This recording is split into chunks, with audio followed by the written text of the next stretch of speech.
20 years ago, I was born in this tiny English town. 17 years ago, my parents moved us to Australia. It had better weather, more space, maybe more opportunities, and to them, it meant a better upbringing, a better life. I grew up in a place that, in my opinion, is one of the most beautiful areas in the world. Nowhere compares. But although home is beautiful, and although home is irreplaceable, it is only one tiny paragraph in the novel that is life. And to get a good feel for a good story, you have to read at least a few chapters.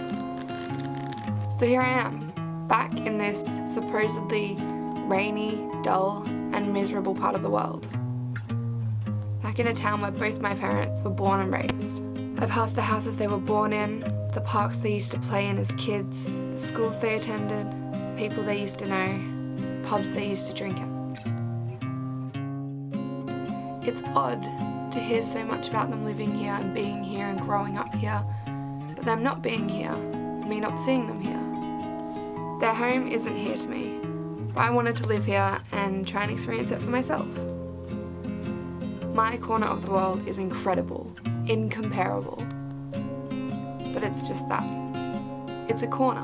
I wasn't trapped like a prisoner, but my mind was limited. My creativity had hit a wall.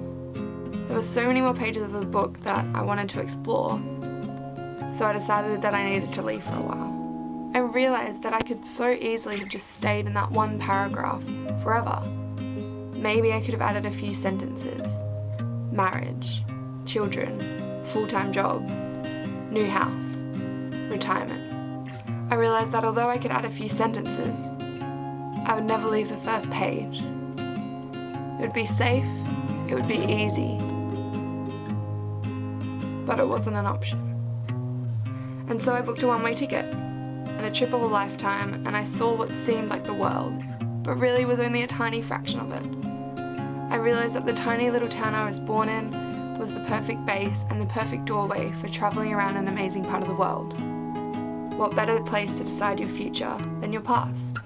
I know that the expectation of me is to get travelling out of my system, go home, go to university, study hard to get a decent job to earn money, to fund a lifestyle that I've become accustomed to, and to eventually buy a house, get married, have children, and be happy.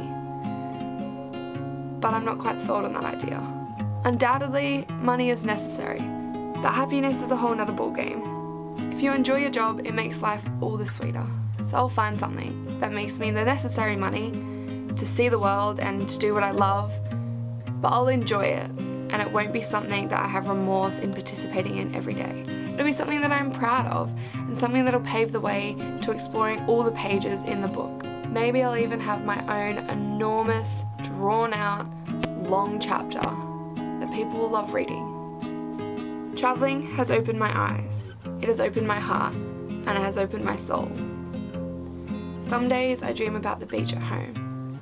I miss the soft ears and cold nose of my beloved dog. I feel a stab in my heart when I think about how far away I am from my family. But most days I realise that I need to be away to grow. I need to see the world as much as I can.